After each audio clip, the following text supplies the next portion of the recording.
All right, Chris, take it away.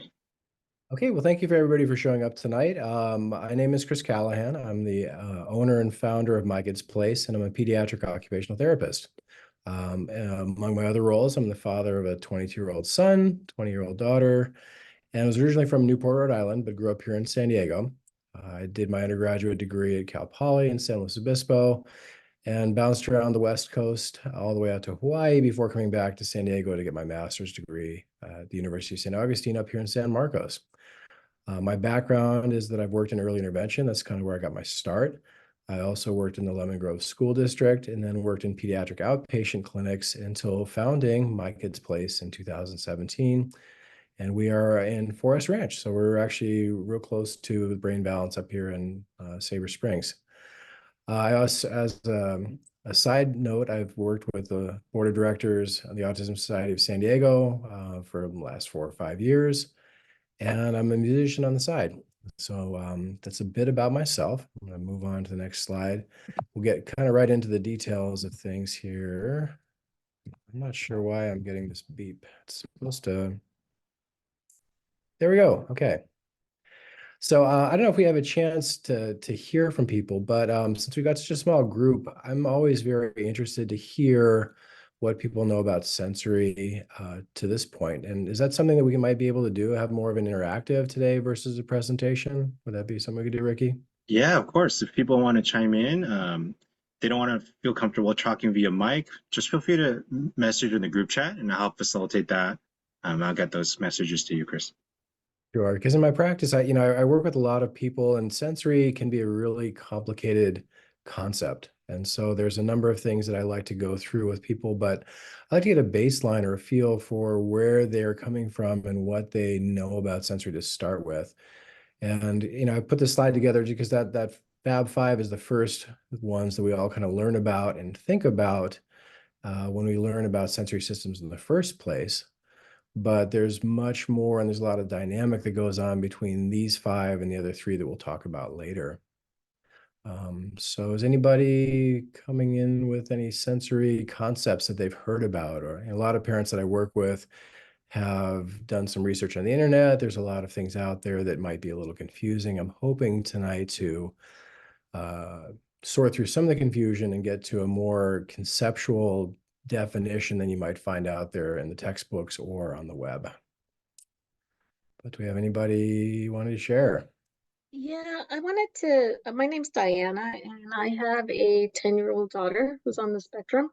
And so I'm actually just getting into learning about the sensory system and how it can, because she has a lot of dysregulation. And I think for her, it comes from the hearing part where noise is just overwhelming.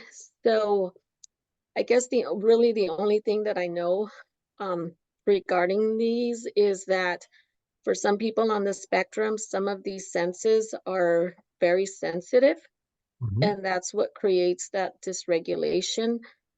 But as far as me knowing more about that, that's where I am on this sensory journey as of right Oh, that's now. wonderful. That's a great place to start. And one of the things that we all kind of grasp towards is how we experience sensory through ourselves.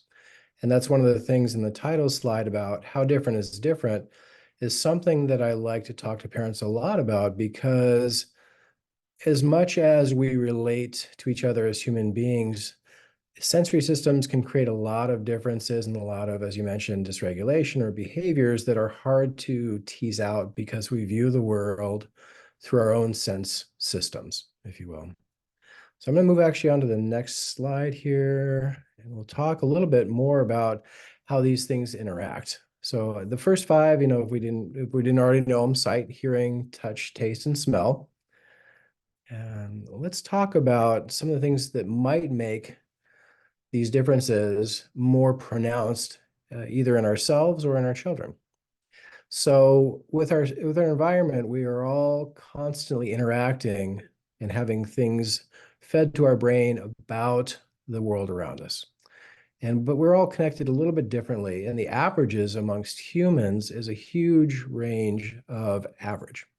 And so what we try to look at as occupational therapists and what I try to talk to parents about is starting to create theories as to which way the sensitivities lie, whether they might be more sensitive or less sensitive, and how they can overlap, and then how they can feed into episodes of dysregulation or difficulties with emotional regulations. And so in many cases, that average doesn't affect anything that we might observe as parents or caregivers. But when we do, when we see things that are sensory based, what we have to really think about is taking our own experiences out of the observation. And so that when you're looking at the person that you're trying to support, understand that their differences might create a much different experience than you or I might feel the same circumstance, and therefore would be leading to episodes of dysregulation or behaviors that don't quite make sense. And so you'd mentioned hearing as an example. And there are many things that we might be sensitive to. One of the things that we also would consider is how undersensitivity or underresponsivity might play into this interaction of sensory processing and emotional regulation. But I do want to kind of point out, in my mind, there's a difference between self-regulation and emotional regulation. So when I think about sensory processing differences, there might be things that my sensory systems are guiding me to do. And that might be a behavior that I'm either avoiding something, or I might be seeking an input.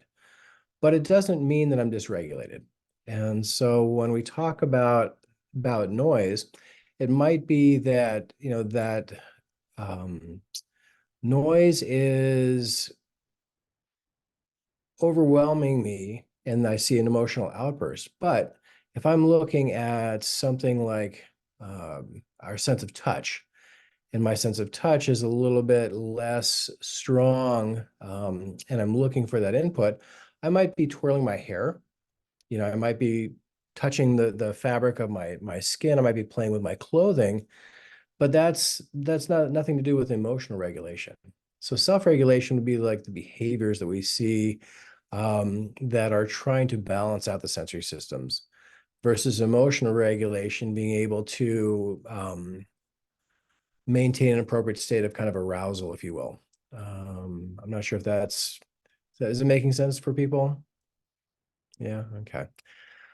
So I think of sensory processing as a real basic foundation for self-regulation and emotional regulation. And we're always looking for that balanced gut level feeling where we feel okay with all of our sensory inputs, and we're able to kind of access higher level thinking or higher level involvement with our environment. And so once we can understand where people's biases are or where their sensitivities are lying, we can help them understand what kinds of behaviors will lead to that balance that we're looking for. Let me move on to the next slide really quickly here and see if this can help. Because the language around sensory can be very confusing. And hypersensitivity or hyposensitivity may not mean a lot of things to people. But what if we described it as more or less sensitive? Hypo being lower sensitivity, hyper being oversensitive, and then the reaction to it. Are we reactionary on a real high level where the emotional regulation responds very quickly, or are we less responsive to it? Do we call sensory processing channels a pathway or a system? What is sensory input? What is sensory integration? And what's the concept of neuroplasticity, how that might feed into our whole outlook and understanding sensory in our children or people? I tend to think of things in the sensory world as a channel or a pathway. And so that really probably comes from being a musician. And if you look at this little mixing console down in the corner here, I like to think of the pathways or sensory systems as a channel to the brain. And so when we have sensory systems that are hypersensitive or a little louder to the brain, we can take less of that input before we start to become overwhelmed. Other sensations might be reaching the brain at a much lower pathway where we're struggling to hear them or struggling to feel balanced with them. And those hyposensitive pathways are something that drive sensory-seeking behaviors. And within that mixing console, we might all have a entirely different mix or perspective for how we feel and need to feel balanced in our environment in a way that drives our behavior and also influences the emotional regulation component of it. So I tend to think of things, and I use a lot of anecdotes when I'm explaining to parents the concepts of sensory. Let's just take an idea of things we might all relate to. I don't know if anybody out there is car sick or motion sick or was that way as a child. It's something, yeah, it's definitely affected me as a kid. That would be an example of a hypersensitive pathway on our balance system. And a little bit of that input or that little bit of that information in my brain easily overwhelm me. And over time, that neuroplasticity concept where we're reshaping pathways through sensory information, I outgrew that. And really, in reality, what happened was that I desensitized that system in a way that allowed me to function in a level where I could maybe go on a lot of car rides, but wasn't ready for the boat. Didn't want to go anywhere near the roller coasters. Was not one of the people that got on the teacups rides. And that's just like one example of a hypersensitive balance system or one pathway. So the hypersensitive side of things is really one aspect that we'll deal with a lot in OT, where we're looking to kind of create an opportunity to desensitize that pathway. But in other cases, we have a need to fill, and that's what I consider the squeaky wheel concept. That's the concept of a pathway where it's too quiet for the brain to hear. And you'll see that driving behaviors to create more input, more connectivity with a certain pathway. And that's what I would consider something that's very hard or distracting, and hard to ignore. And we see it a lot in children where they're driven to create that input at a higher priority than maybe interacting during circle time or interacting during something where they're supposed to be paying attention. I see we have some chat stuff going on there. I was just curious if people are having questions with this, because it's. I was trying to take some notes and the highlights and then kind of just paste it. Yeah. So Yeah, I okay. don't have any specific questions yet. Got it. Okay. All right. So getting back to this concept here, we all have highs and lows, and that idea of average. Let me see if this is on the next slide here. Yeah, the squeaky wheel concept. The pathways that we're focused on are the ones that we're trying to reach a kind of level of balance with, level of homeostasis. I kind of think of it as a teeter-totter, because once we are balanced with our sensory systems, we're able to better focus. We've got good emotional regulation. We're able to attend to things like class or parents or other things where we need to be at ease with our sensory systems. And when we're observing children's behaviors, when we're looking at what they're seeking or what they're going after, it helps us understand what's driving their response, what's motivating them. So if we're considering a hyposensitive sensory system, like we described, kind of that touch system that was maybe a little bit low, we might see that the child is looking for a lot of hugs, for example. I want a lot of hugs. I want a lot of squishes. I want a lot of deep pressure. And that's what I need to bring that squeaky wheel a little bit quieter in my brain, kind of amplify that sensory system. Let's see, another one might be, so the touch system. This is a really good example where we talk about picky eaters. Sometimes that touch system can really impact how kids are feeding and their feeding progressions, or if they actually become really picky eaters, it might be because of a hyposensitive touch system. An example of that might be where we see kids pocketing or squirreling food. And the theory behind that goes like, if our sense of touch is so kind of quiet to the brain and the mouth, the child is looking to increase the pressure and they overstuff their food into their mouth.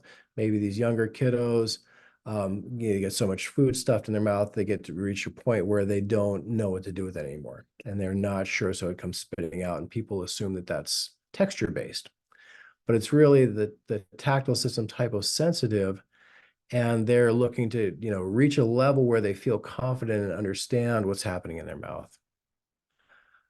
Behaviors come out of the squeaky wheel concept all the time, in the sense that if a child's more motivated to seek movement, for example, they're going to be less able to interact with their environment on a level that their peers might be, because they are less focused on what's happening, maybe the teacher's talking about, or that the parents are trying to instruct to, when they're really the baseline of what they're trying to figure out is how to feel at ease with their sense of body awareness, or their sense of space there.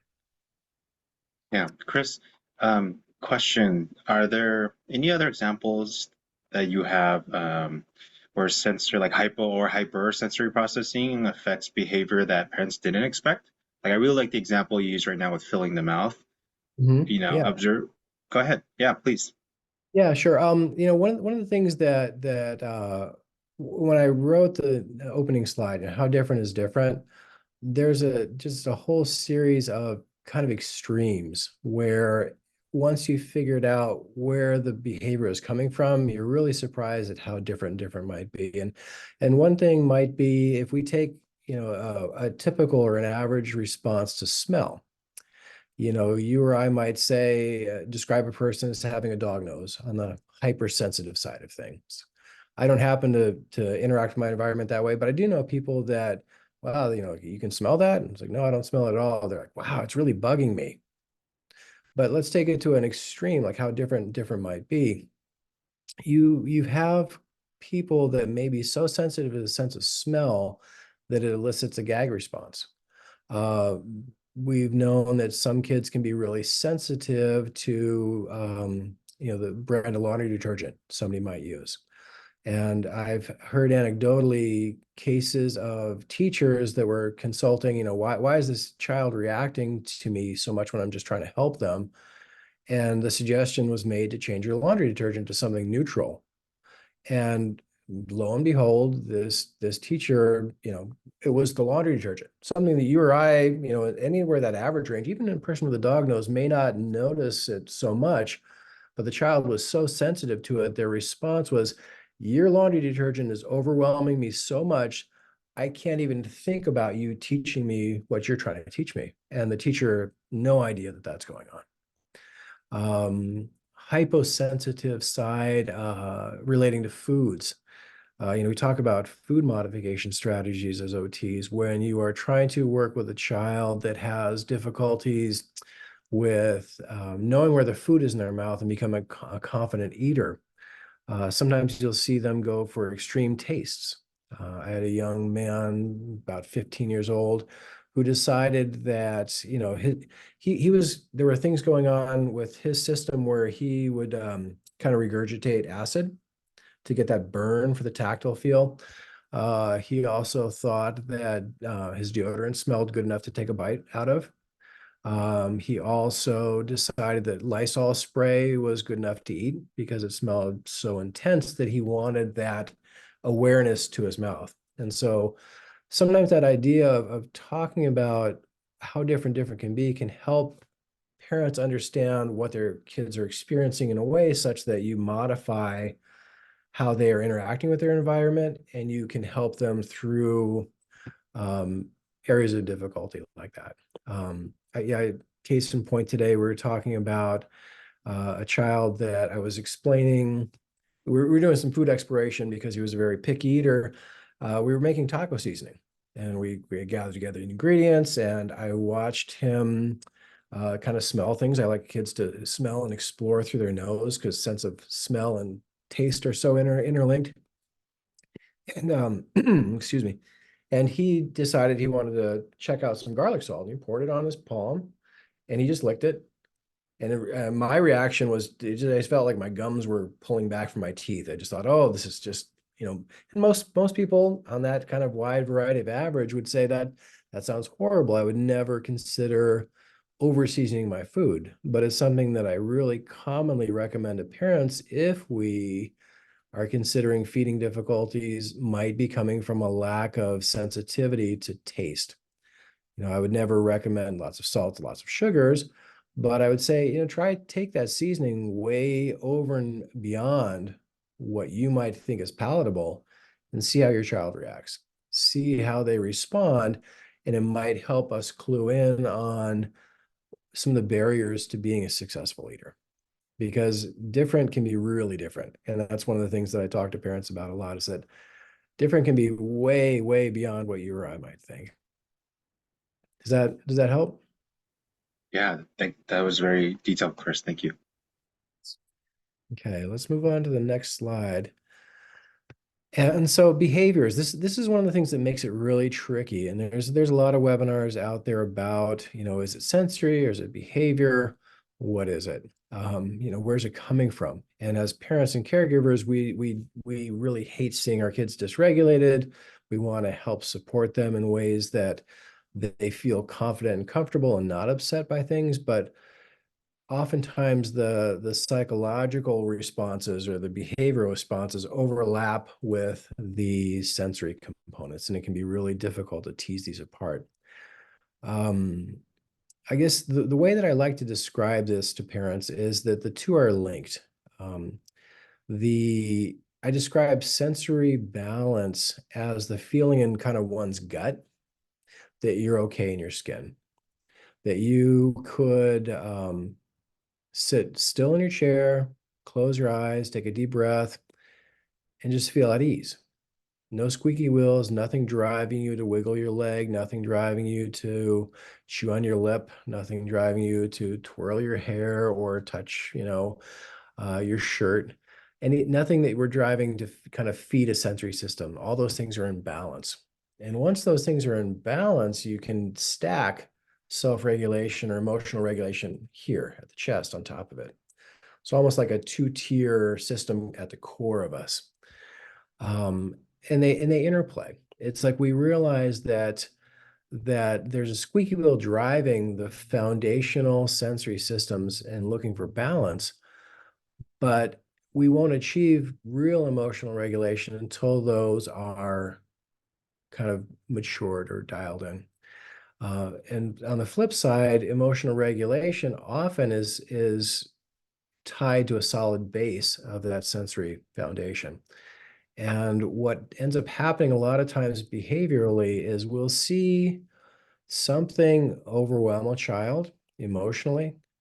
They'll lose their emotional regulation, and then we'll see them try to rebalance or reestablish a baseline of sensory.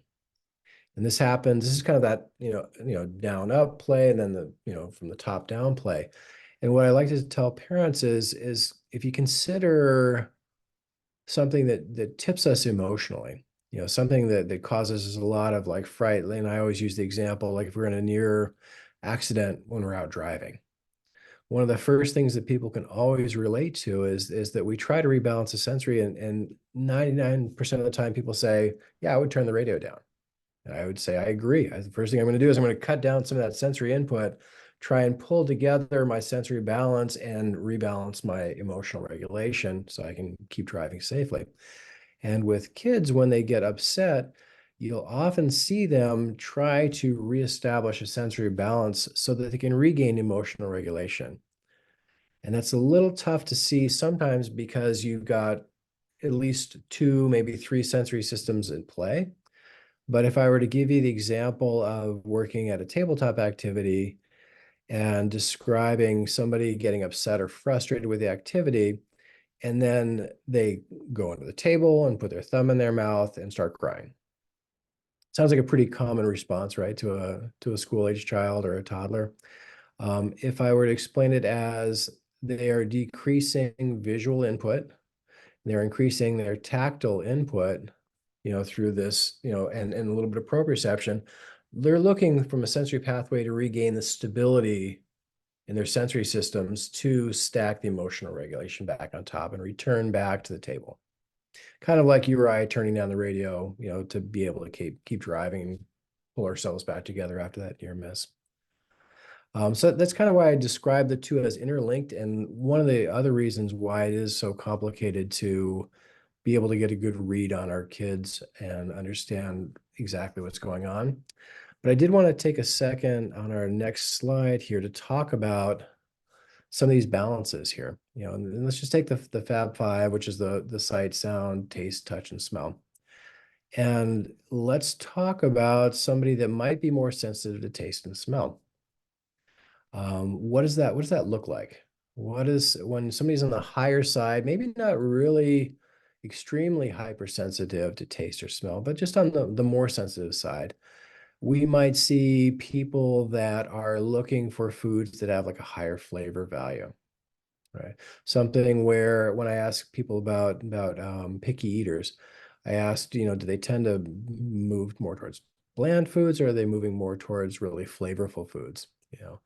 Now the sense of smell there can the more sensitivity to smell might lead them to avoid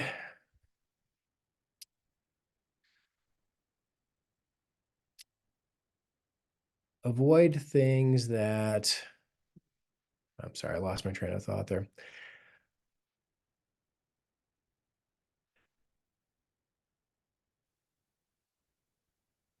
That's okay, Chris. I think we're working on this case study, and you were going off of one of my points. A less sensitive to touch that will cause them to avoid, or more sensitive to visual information will cause them to. Yeah, no, I'm sorry. I had those slide notes there that I wasn't able to access. I had some of my notes in there. I couldn't figure out the tech on this. So sensitive to taste and sensitive to smell. What I had seen with that is a child who was looking for more bland foods, and the more extreme was that this particular child, when I wrote about this person, we had a really picky eating situation, and mom wanted her to eat really healthy foods. And so she brought in some foods to trial, and one of them was a nice, like a really natural Greek yogurt. And the first thing I observed when we opened up the container was the gag response in this 5-year-old. And I thought, whoa, that's a really strong response. And once we got through some more of the interview process, I learned that this was a case where she was so sensitive to taste that she didn't like sweets. And you think, wow, what child doesn't like sweets? Any juices? Oh, no, she wouldn't eat any juice. So we're coming from a space that was very hypersensitive, kind of way more beyond what you or I might feel, but it was a big barrier to accessing food. So when you have a really high sensitivity to things, you work like the car sickness aspect, you work to desensitize kind of at a level that's accessible to the child that doesn't tip that emotional regulation out of balance. You couldn't take somebody that's car sick and say, hey, we're going to desensitize you and we're going to take you up to Magic Mountain, and then we're going to take you over the teacup ride, and you'll get over it really quick, I promise, because you're going to be dealing with a lot of the emotional aspect of the psychological responses to that. And so in this case, we wanted to reach her at a level that was accessible to her to desensitize that sense of taste and smell. And so we used things like cucumber flavored water, fruit flavored water, a teaspoon of apple juice, and a big cup of water as a way to let her experience things that tip the emotional regulation, but not to the point of just completely losing it. We would tip that emotional regulation in a way where she could feel a little discomfort, but kind of push beyond that. And then once she returns to a good state of regulation, realizes, okay, that wasn't as bad as I thought it was. This is something that I could do again. And through the process of that neuroplasticity, that adaptability to sensory input, we're able to kind of desensitize that taste and smell. Less sensitive to touch is a component where we see kids that oftentimes are Maybe, the really huggy kids, the ones that love to, do like they kind of crash in the pillows, love lots of big squishes, maybe crawl behind mom or dad and the couch cushions, pull them back into so they're squishing them into the couch cushions. But in older kids, you might see that they are the ones having trouble keeping their hands to themselves, getting in trouble with classmates, not respecting personal space, kind of seeking that sense of touch as a way of maintaining or achieving a sensory balance in a way. Visual information, I've seen this where if you consider, and this is particularly true with ASD, we all use both central vision and peripheral vision to inform our brain about our environment through the eyes. And kids that are on the spectrum tend to be more biased to their peripheral vision. So this can create difficulties in a couple of senses. One might be that if we go to a place where our peripheral is full of information, that floods the sensory system, and they need to either reduce the visual information, or maybe they're seeking another behavior or another sensory pathway to try and rebalance. And what I do when I describe this is our gym space has a really big, wide open ceiling. There's the silver, insulation up on the ceiling. There's duct work. And so I just ask parents, to take their eyes, and block out a good chunk of that sensory information and really take in and process what it's like to have more or less. Um, I worked with a child who would be overwhelmed in Sam's Club or Costco, and that high ceiling, all that extra information was tipping his sensory systems out of balance, and he had a hard time going shopping with mom and dad there. So just understanding that that's something that can happen with visual, we might take a child and say, hey, let's give them a baseball cap. Let's give them, I have one child who, actually he's a young adult now, who wears a hat that's got the flaps that come down, and then oftentimes walks around like this to reduce that visual information so that he can kind of maintain that appropriate sensory balance. And sensitivity to noise, I had a middle schooler who wasn't able to sit in the lunchroom with her peers. And that can be a extremely difficult thing socially for a child, especially middle school age, who can't access an environment like that due to noise sensitivities. And one of those case examples might be a vacuum. I don't know if you guys have kids that have sensitivities to vacuums, but some kids are way more sensitive to vacuums, and it totally tips that sense of self-regulation right off. They're not able to balance the new noise input with other adjustments that they make, and they lose that emotional regulation that is typically stacked on top of sensory. Hand dryers in bathrooms are another real common one. I get a lot of parents where we can't go into public restrooms because the child has become so afraid of a hand dryer in the bathroom that they refuse to go in there. And you get emotional responses, you get behavioral responses, you get complete meltdowns when they think they might even be going close to a public restroom. And those are all examples of just the Fab Five. It's these five basic senses that we all kind of know about. I'm going to move on because there's three more that we look at as OTs. We touched a little bit about on the vestibular system or our balance system. Let's take that one and just talk a little bit about hyper and hyposensitivity. We know that hypersensitivity might lead to car sickness, for example. But what if we are so sensitive to movement that it's like being on an amusement park ride, just walking to the restroom, or walking out to the kitchen? What does that look like when you have that type of extreme response? And in my experience, what I tend to see is I see kids that tend to move a little bit lower to the ground, they walk with a wider base of support in an effort to keep that balance system from shaking around too much. So you literally watch them walk around very cautiously because they don't want to tip that vestibular system so much that it overwhelms them. So hyposensitivity, the low side of things, we might see kids that are running in circles. We might see kids that, a typical response might be somebody that can go on amusement park rides. They ride the teacups without a problem. They ride the ride that the floor drops out and you get plastered against the wall on. But on the low sensitivity side, even beyond typical, you might see them, looking for so much input at the expense of paying attention. So a lot of times I'll hear parents describe, oh, they'll go to the park, we'll be on the swings. They could be there for hours at a time.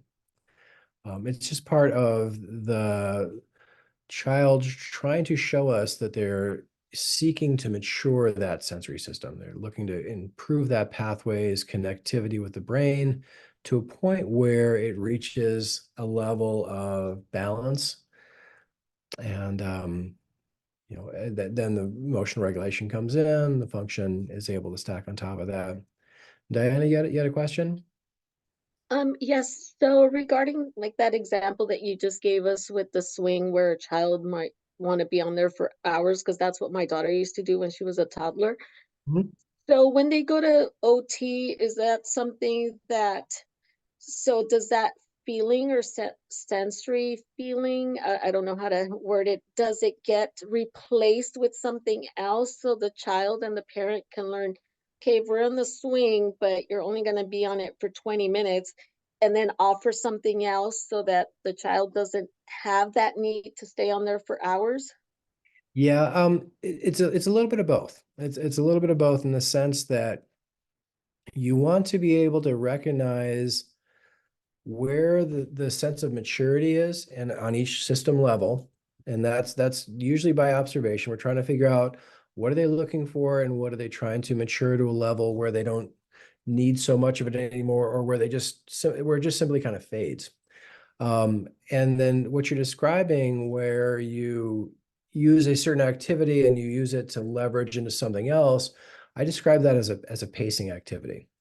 So we can never we always benefit by acknowledging where the nervous system is at currently. And what we want to do is respect it, feed those sensory systems that need extra input, but then leverage that into a demand that's maybe less appealing.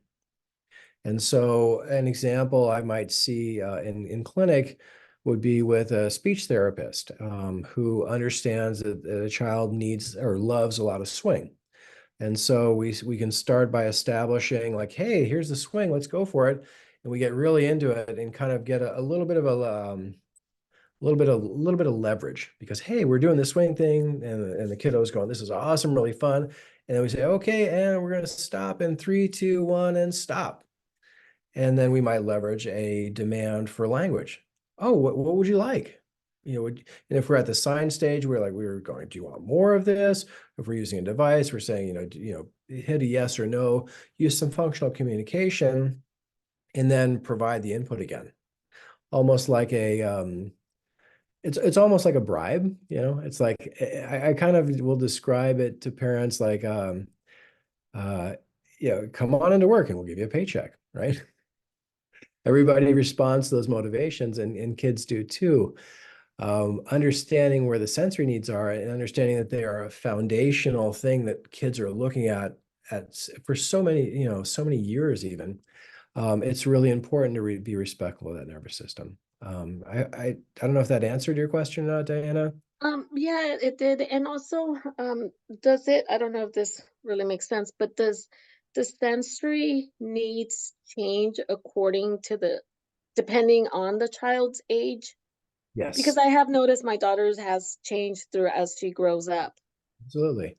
And Mhm. that's kind of like, we're constantly under the influence of our experiences. And I mentioned outgrowing car sickness. And it's like, we use terms like outgrow, we use terms like, go run it out. What I was going to get to with this next sensory system, proprioception, is really oftentimes one of the biggest ones where we see a developing nervous system interplay with, I guess, age-appropriate demands or environmental demands a lot, because proprioception is our general sense of body awareness.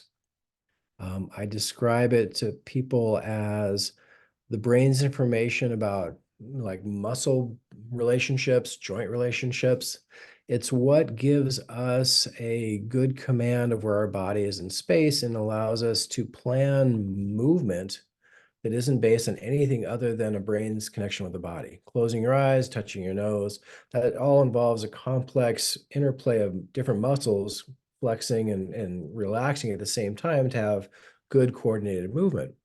And proprioception is what tells our brain how we can move our body in that controlled way. And very oftentimes, if we have hyposensitive proprioceptive sense, then you see kids that are movement seekers, or what people commonly describe as sensory seekers. And that really runs into a lot of quote unquote difficulties environmentally when you have a child that can't sit still. When you have a child that is prioritizing movement over paying attention in class. It's maybe not as observable as something where the child we're describing, those super sensitive to smell, is going like, I can't stand this, or I need a lot of smell input, because what is that really going to present on in the classroom? But if a child is seeking proprioceptive information and they are running around and crashing into things or jumping off the highest, place they can find, then that really catches a lot of people's attention. And a lot of times people gravitate towards the only thing they might think of as like, oh, do they have ADHD? Or are they hyperactive? And I would say that there's that possibility. I can't diagnose ADHD as an OT, but I would offer that sometimes proprioception and the seeking proprioceptive input often can be misinterpreted as ADHD. And so the way I would kind of describe, lower or hyposensitive proprioception would be if your foot falls asleep. You've got that squeaky wheel telling you, I'm no longer well connected to my foot. Okay, and right away that kind of gives people an understanding, like, oh yeah, I really, I might be able to have a conversation with you, but there's that squeaky wheel in the back of my brain saying I'm not connected with my foot. And what do? We flex, we activate those muscles, we stomp, we compress the joints, and we say, hey, kind of come back, reach that state of connection and balance again, so that I feel well connected with my foot. And then, oh, what were we talking about? And that's kind of like the way I would describe a lot of these sensory needs, is that it's distracting. It's a squeaky wheel. It doesn't let us reach our highest potential and focus until we reach a level of connection and balance. And so oftentimes kids seem distracted. Proprioception, if you were to hang from a trapeze, for example, you're pulling the joints apart, you're activating all the muscles. And for some kids, that's like, aha, I feel my body. Otherwise, it's like, I'm not connected, I'm distracted. It might be my arms, it might be my shoulders, it might be my knees and my legs and my ankles. But if you can imagine and put yourself in the shoes of somebody whose whole body feels a little bit asleep, how distracting that might be, then you can start to understand or consider why they might be interacting in their environment the way we see them. And I've had kids, in our mats, they're jumping off of 3-4 foot things, trying to just compress the joints and say, hey, wake up, let me feel connected. Sometimes you'll see, I don't know, you'll see a connection between, parents, and a lot of times sensory is hereditary. There's a component of it where you'll see similar biases between parents. And when I see a child that's kind of always on the go and looking for this really heavy sensory input or this proprioceptive input, I'll ask mom or dad, I'll say, are either of you guys a leg jiggler? One of the people that legs motor in under the table while they're in the meeting. And when oh yeah, that's his father, totally. Or, oh my gosh, that was me, I can't sit still. If you think about it from a sense of growth and development, like you were mentioning, Diana, like maturing, changing over time, our sensory system does change with time. And that person who might have had a difficult time staying still in circle time, or was, climbing off jumping off the dresser, they might mature into a person that is a leg jiggler. They might need that extra input, and that legs motoring under the table as a way for them to keep that body connection so that they can attend to the conversation at hand. Another reference to that is with the mouth structures. We need proprioception to be able to be a confident eater. I need to be able to take my tongue. I need to be able to move the food side to side. I use the touch system to say, oh, it's pureed. I've chewed it up enough. It's safe to swallow. I need to use proprioception when I'm taking a bite out of food so I don't clack my teeth together from biting too hard. And maybe I need a little extra proprioception, so I really like gum. I'm a gum chewer. How many people do you know that just, I don't know, they love their gum? They might have started out as a kiddo that was biting things, putting things in their mouth inappropriately in the classroom. Maybe they were biting parents. Maybe they were biting peers. And that kind of need to get that, that bite and that, oh, I feel the connected here is driving a behavior that isn't socially acceptable, but we don't understand it as that. We think it's a behavior that they are being hurtful, and we're scolding them, saying, oh, you need to apologize, oh, say sorry, and oh, we're explaining feelings, that you hurt somebody's feelings here. But really, the true reason for it is because they need extra input here, and they're one of those kids that would score better on a test in middle school because they were given gum to chew on. I hope I like anecdotes a lot because they help us put sensory in a way that's relatable. And that's one of the things that I was hoping to do tonight, was to kind of put the language out there, which you might read on the internet, and some anecdotes to help you understand a different way of looking at sensory and behaviors. But to touch base on this last sensation system, interoception, that is our sense of internal awareness. And it's sometimes described as how our internal organs are feeling. And so if you think about, if you have a bellyache, or if you, if you need to use the restroom, these are all interoceptive senses. And those can be high sensitivity or low sensitivity. And if you think about that high sensitivity child who constantly is telling you they have to go to the bathroom, and they get in there and nothing happens. You're like, okay, that's a higher state of, I guess, a higher sensitivity. But on the flip side, a lower sensitivity tends to create more problems where kids aren't making it to the bathroom in time. And if you think about it in this terms of, I'm really engaged in an activity, it's super cool. I'm doing, I don't know, Minecraft, or I'm doing Legos or something like that. And that signal from the inside organs to the brain is really quiet. It's going, I need to go to the bathroom. And they're so focused into Minecraft or Legos or whatnot, I need to go to the bathroom, until it's screaming. And then they have an accident trying to get to the bathroom. That's a good example of when interoception is impacting function. Okay, we're having accidents, or maybe we're not staying continent through the night. Maybe we have to have that nighttime pull-up because that interoceptive pathway isn't loud enough to wake my brain up in the middle of the night saying, you got to go to the bathroom, you better get up and use the restroom, otherwise you're going to have an accident. So those are all kind of examples of high and low sensitivities and how they might interact with kids in their environment. And so let's kind of take this all eight into play. We were talking a little bit last time about that extreme sensitivity, and I kind of jumped to this case study with that example of the girl who was gagging with the smell response. And the low sensitivity to touch, that's the kiddo that I see in clinic who maybe is just not a confident eater yet. That low sensitivity to touch, again, I kind of mentioned that we have to sense when foods are pureed and know that they're safe to swallow. Oftentimes you'll see low sensitivity to touch be in tandem with kids that are having speech difficulties. And so the feeding difficulties in speech come into play a lot when that sensitivity is low, because you require to know when the food's pureed and safe. But then B, when you go to shape sounds, if you were to just move your mouth around and pay attention to your sense of touch, you're going to feel your lips moving against your teeth, against your gums.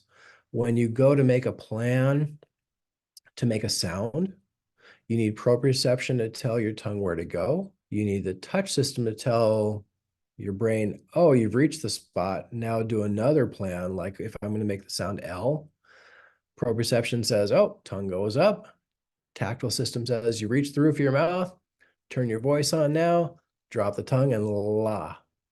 So it's this very complex interplay and feedback loop of proprioceptive systems and touch. And a lot of times those low sensitivities to touch may present as, kids that are really huggy, but where does that come into play? It's like, oh, all right, so they're really huggy. Maybe they're, messing around with their friends in line and getting too handsy. But more times than not, or more often than not in clinic, we're seeing that relate as difficulty feeding or unconfident eaters and or speech articulation difficulties. We touched a little bit on kiddos that are having difficulty with the visual information, the visual processing, being overwhelmed with the input that's coming in through our visual pathways. But let me think about it in the terms of or let me just kind of describe that idea again of peripheral vision versus central vision, because this is an important one that I kind of wanted to touch on tonight. When I work with kids on a standard visual motor integration test, and something like that might be where I ask them to copy a design. And I say, oh, did you see this one right here on the paper? I want you to copy it right down here. And those are a real common visual motor integration assessment. Sometimes when I'm seeing kids perform poorly on these, it's because they're really not accessing central vision. So if you imagine looking at the world as the forest and you're missing the details of the trees, you may never recognize that your copying is not maybe up to par or age appropriate, because you're looking at it saying, hey, it's a forest. My forest looks great. It's a little sidebar away from the sensitivity, because it has less to do with sensitivity than it does with the use of peripheral vision. But I did want to get back to that, especially for our parents that have kids on the spectrum. It can be really challenging to suss out when you think kids are looking at something and they look like they're focused, but you never considered that they're looking at things as a forest versus a tree and missing the details. Sorry to get on that sidebar, everybody. Sensitivity to noise, the vacuum, that, like I mentioned, was a really common one. And the girl that I mentioned who wasn't accessing the lunchroom, the school lunchroom, when I described to her, and this is great, for our older kiddos, where you can explain that sensory processing differences change with experience, I told her that she is in charge of desensitizing. She wanted to vacuum her room with her headphones on, the noise canceling headphones that we've all seen. I said to her, you can modify this, you can desensitize your system here, but you have to be able to kind of recognize what your tolerance is.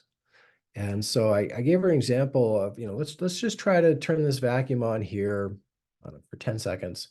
And when she agreed to it, and we did, and the face that she made was almost painful. She just winced. It's like, oh my gosh, this is so overwhelming my sensory systems.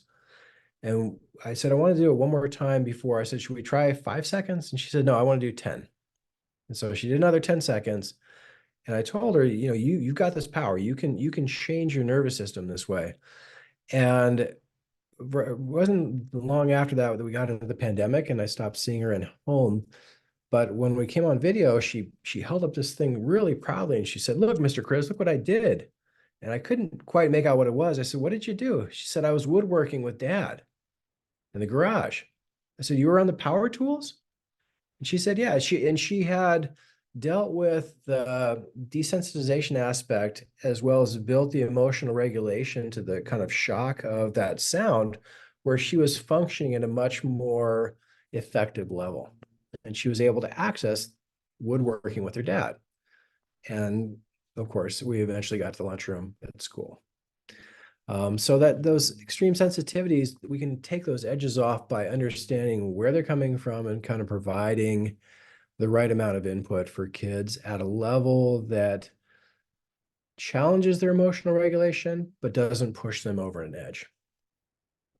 We touched a little bit about sensitivity to vestibular information, and it looks like that slide didn't get updated there. It's supposed to be vestibular and proprioception. Diana, you had mentioned watching changes in your daughter as her nervous system matured. Vestibular and proprioception, I had this conversation this week with a family where very commonly what I see in the younger kiddos is proprioception comes first, where the motivator is the child wants to have command of their big muscle groups to be able to explore their environment with confidence. And once they gain that strength and coordination, then you may see vestibular seeking behaviors kind of come out of it. And the case in point with this child was that they were demonstrating more physical confidence running around the sensory motor gym. And for the first couple of times, it was like, wow, okay, now they're able to run in circles. It tells me that they've got enough coordination with the proprioceptive system that they're now showing us, I want vestibular information next. That's my next squeaky wheel. Got the proprioception down. Let me show you that I need vestibular information now. And of course, we touched on the interoceptive information. If we're less sensitive, you might see kiddos that are having accidents, not getting to the bathroom on time. They might benefit from something like a potty watch or something like that, where the alarm goes off and we train them to be kind of checking in with their body systems and being more mindful and tuning into those interoceptive signals so they're not having less accidents. How are we doing on time here? Oh boy. It's 8:30, but yeah, please no, finish out, round out, especially with your last slide, Chris. Okay. So what do we do with all the information? We really want to take our own experiences out of it. That sense of, oh, that probably tastes terrible, the food one. Oh, why are they why are they trying to hang from the counter? Why are they trying to jump from the bed? And feed those sensory inputs. So that's part of meeting them where their current system is, the level of maturity they've reached, and understanding that through neuroplasticity or experience, that the nervous system will continually adapt and adjust. I refer sometimes to parents that, about the hypersensitivity that I had to vestibular information. Eventually, I skateboarded as a teenager, and through all that twisting and turning and riding around, my vestibular system desensitized enough that I was able to go on roller coasters. So it's a really good example. If you think about anybody that is a foodie or loves their coffee or spends a lot of time focusing on sense of smell and taste, they're changing these sensations and their connection with the brain to be more attuned, for example. So those are really great examples of neuroplasticity in action. An artist, for example, learns colors, can differentiate colors that you or I might not perceive a difference in. A musician can train their ear to hear things that we're not necessarily in tune with. So whether you're coming from a high sensitivity and we're desensitizing, or coming from a low sensitivity and trying to connect, we're looking for that happy medium where the sensory system's in balance, we're able to maintain emotional and self-regulation skills, and then reach a higher level of function. Applying the Just Right challenge is kind of what I was describing about meeting a child with a level that is within their tolerance, where it pushes maybe their sensitivity a little bit lower, but also they're working with the psychological side of working through the emotional regulation that sensory input challenges. know if that makes sense there, but like when I'm challenged by, something that is overwhelming, I have to deal with the psychological aspect of feeling dysregulated, and I have to kind of reconcile that. And so those two can balance out. And being patient is a huge part of it. It's being patient and watching, observing, kind of creating these theories, these hypotheses. And I tell parents in that first evaluation, throwing a lot at you, observe, put a different lens on, think about things in the sensory, and come back and let's talk about what you're observing and why these things might be, because there's usually two, maybe three different sensory systems and sensitivities overlapping. So it can be challenging. But yeah, let's go ahead and field some questions. Yeah. Anyone have any? There's one in the chat actually, Chris. So, Okay. I how can? tried to access that if you could read that to me. I couldn't. Yeah, Write that down. I read it out. Someone asks, how can I help an avoidant/restrictive food intake disorder adolescent who is very sensitive to taste, smell, color, and texture of food? Okay. Generally speaking, especially with an adolescent, one of the things that I try to do in feeding therapy is put the ball in their court and help them understand that those sensory sensitivities can be modified and change. And if they're not happy with their current performance, then give them the tools to understand and also the freedom to know that they're not trapped by their sensations, that they can modify them. I had a child that was afraid to go have sleepovers because of what the parents might serve. And it was amazing how freeing and how much he took that understanding and ran with it. And his mom happened to be the clinic owner where I used to be. And she came in and said, he's making foods for us now. And so sometimes that bit of empowerment and understanding can help kids feel less trapped by their sensory processing differences.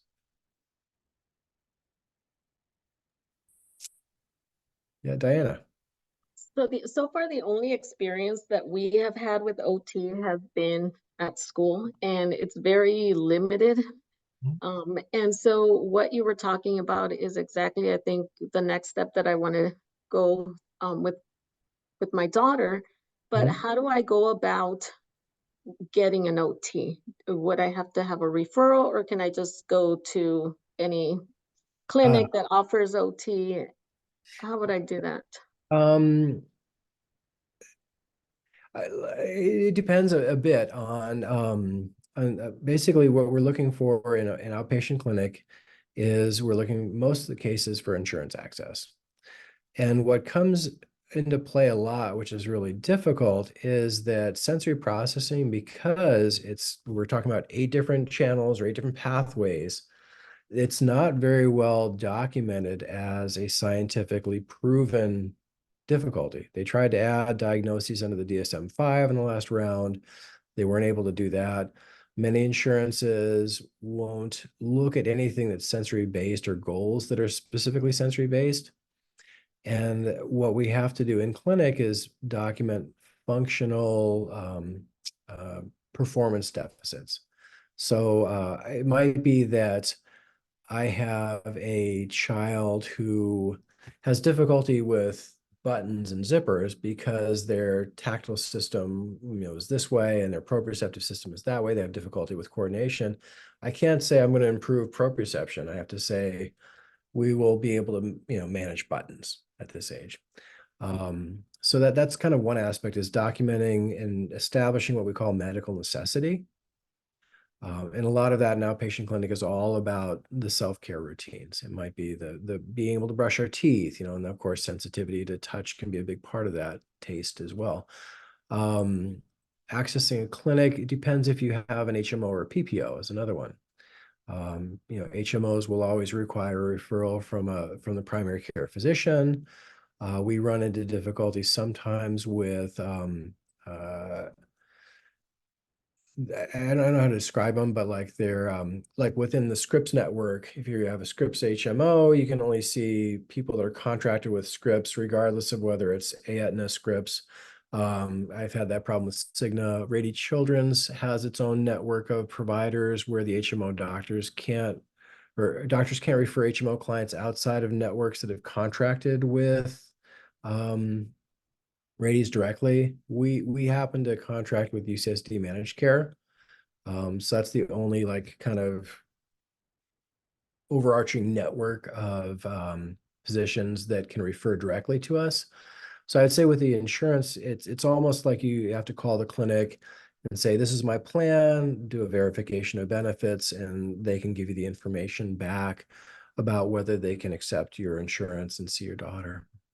Okay, thank you. What I was kind of thinking more was maybe just paying out of pocket, because there's very specific things that you mentioned that I made a connection with what some of the things we're experiencing. So I think if I were to go to a clinic, I would be very specific as to what I'm looking for. So Mhm. I mean, I'd have to check fees and all of that, because I know it could get pricey. But Yeah. I mean, would that be a way around it where I would be very specific so we don't have to worry about the language, whether the insurance accepts all that? So that I could be like a self-referral if I'm doing cash. Yeah, exactly. And that's one of the things Mhm. that I'll tell parents is like there are certain things I can't technically work on academic based goals in outpatient because the insurance would say you need to access school OT for that. Handwriting is one of the common ones that I get that has a lot to do with coordination, fine motor skills. And I loved teaching handwriting. I've got a really structured way that I go about analyzing it and teaching it. However, when parents say we'd like to pay out of pocket, I can get into all kinds of there's behavioral things, emotional regulation stuff that some insurances will say you need to go see a behavioral therapist for that. You're not medical, and all gloves are off. We work on whatever you want to work on. So I'd say the only thing that you would consider, and this is something to know about OT, is that we're okay to work on anything that's within our scope of education. Now, the OT practice is a lot broader than a lot of OTs are trained for. And so if you're interested in primitive reflex retention, understand that not all OTs are trained in that. Sensory integration and sensory processing differences, you're gonna have different levels of abilities out there as well. And talk with the OT that you meet with and make sure it's a good fit and that they're able to address, feeding's another one. Not all OTs are trained or have the continuing education coursework to work with picky eaters or work with, some of those aspects of things. So, and have you hooked up with Autism Society San Diego yet, Diana? Oh, I'm sorry, can you say that again? And have you connected with Autism Society San Diego yet? No, I haven't. No. Okay, so yeah, just a sidebar with our work there. We run summer camps and family camps, parent support groups. We've got a real wide range of supports for families with kids on the spectrum. So, Thank you. were there any other questions in the chat there? Yeah, I have another question from Brazita. I suspect my son has disorganization and sensory sensitivity. He's 5 years old. What specialist should examine him? Listening to the information you provided, she wants to take it to a specialist, but she's maybe not sure where to go. So, Okay. Sensory processing is definitely the domain of occupational therapy. There are a lot of other providers which don't understand how it may interplay.